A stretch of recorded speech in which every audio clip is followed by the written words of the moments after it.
Assalamualaikum warahmatullahi wabarakatuh. Sobat AHA yang saya hormati. Tuduhan ijazah palsu Jokowi yang digunakan Jokowi pada waktu mendaftar Pilpres 2019 yang lalu semakin seru karena menyeret-nyeret nama universitas tertua dan sangat terkenal di Indonesia, yaitu Universitas Gadjah Mada atau UGM di Yogyakarta. Universitas Gadjah Mada ini sangat bergengsi karena dari kampus ini banyak melahirkan tokoh-tokoh nasional, misalnya antara lain Bapak Anies Baswedan, Gubernur DKI Jakarta, Roy Suryo, mantan Menteri Pemuda dan Olahraga zaman Presiden SBY, Ibu Siti Fadilah Supari, mantan Menteri Kesehatan yang juga di kabinet Pak SBY, Ganjar Pranowo, Gubernur Jawa Tengah. Sebenarnya dalam kasus tuduhan ijazah palsu ini, Universitas Gadjah Mada tidak termasuk di dalam daftar gugatan atau pihak yang digugat.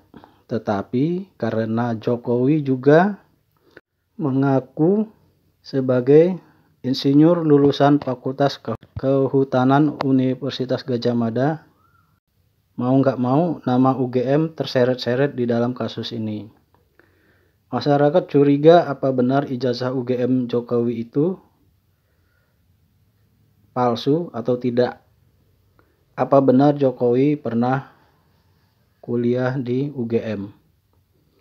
Sehubungan dengan itu maka Gus Nur di dalam videonya menantang seluruh alumni UGM di mana saja, di dalam maupun di luar negeri, untuk ikut mengklarifikasi ijazah S1 Jokowi karena ini menyangkut nama baik UGM itu sendiri. Jangan sampai nanti dalam tanda petik gitu ya, jika tuduhan ijazah palsu Jokowi itu benar di pengadilan, UGM dicap sebagai universitas yang melakukan kebohongan publik atau setidaknya membiarkan orang melakukan kebohongan dengan mencatut nama UGM tanpa ada tindakan.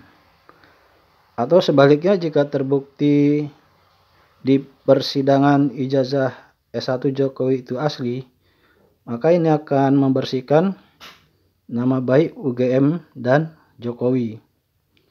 Tidak hanya Gus Nur, Ketua Tim Advokat Bambang Trimulyono, yaitu Mas Ahmad Hosinuddin, dalam videonya di akun YouTube pribadinya juga berharap pihak UGM mau ikut serta bersidang di pengadilan sebagai intervenian. Apakah membela Jokowi atau membela Bambang Tri sepanjang bisa menunjukkan bukti-bukti administrasi yang sah dan valid. Karena di dalam kasus ini pihak UGM tidak bisa dalam posisi netral. Dengan bukti-bukti dokumen administrasi yang sah yang dimiliki UGM pasti akan menunjuk siapa yang salah dan siapa yang benar, Jokowi ataukah Bambang Trimulyono.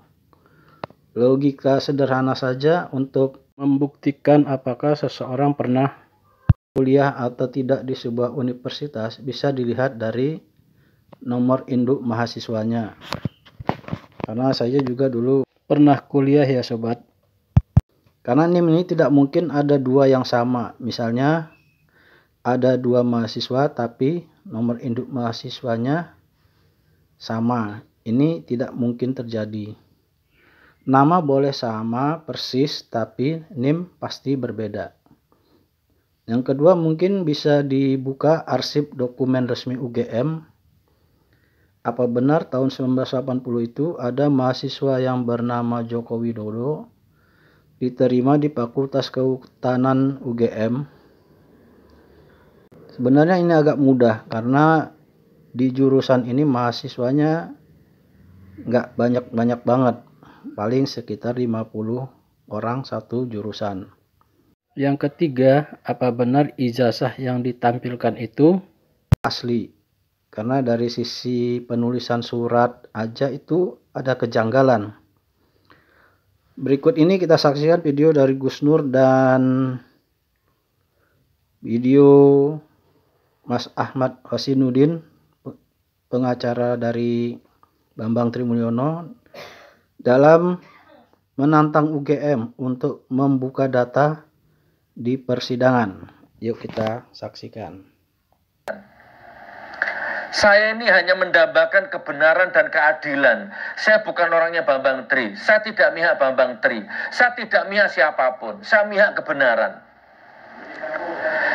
Nah, yang kedua, hei, teman-teman sekampusnya Pak Jokowi yang di UGM, masa kalian sudah mati semua? Masa sih masih adakah kalian? Ayo keluar, tunjukkan aku teman kuliahnya Pak Jokowi. Ayo bikin konten, keluar kalian semua. Pak Jokowi sedang difitnah itu sama Bambang Tri itu. Pulihkan nama baiknya, tunjukkan bahwa Anda adalah temannya sekuliah. Gitu saudaraku. Jadi UGM sebenarnya hari ini punya kesempatan baik untuk mengklarifikasi secara hukum dengan cara apa? Dengan cara masuk sebagai pihak dalam gugatan nomor 592 ini, 592 PDTG/2022/PN/CKT-PST. Dalam istilah hukum ini namanya intervenian atau melakukan intervensi. Jadi UGM bisa masuk sebagai pihak intervensi, baik dia sebagai pihak yang tusen koms istilahnya. Dia membela kedudukan UGM sebagai institusi perguruan tinggi tertua di Indonesia, bahkan perguruan yang bergengsi di Indonesia, untuk memastikan bahwa ijazah Jokowi itu misalkan palsu atau asli. Jadi kepentingannya tidak untuk Jokowi, tidak untuk Bambang Tri, tapi untuk UGM sendiri. Karena UGM perlu membersihkan nama baiknya melalui persidangan. Karena banyaknya informasi yang beredar ini tidak mungkin bisa diklarifikasi secara hukum kecuali UGM melibatkan diri sebagai pihak di dalam gugatan tadi. Dan ini diperkenankan secara hukum, namanya intervenian. Hal ini diatur di dalam pasal 275 RV dan pasal 70 RV. Memang tidak diatur di HIR atau RBG, yang hukum acaranya. KUA Perdata ada hukum acaranya itu HIR dan RBG. Tapi ini diatur di dalam pasal 279 RV dan pasal 70 RV. Jadi menjadi pihak intervensi. Yang pertama tadi menjadi pihak yang menengahi. Dia menjadi tuson koms, menengahi. Saya hadir dalam persidangan untuk menengahi antara Presiden Jokowi dan Bambang Tri begitu, dan UGM menyatakan mengambil posisi netral, menengahi, berkedudukan sebagai pihak yang bertindak untuk atas kepentingan UGM. Dan di situ UGM bisa menjelaskan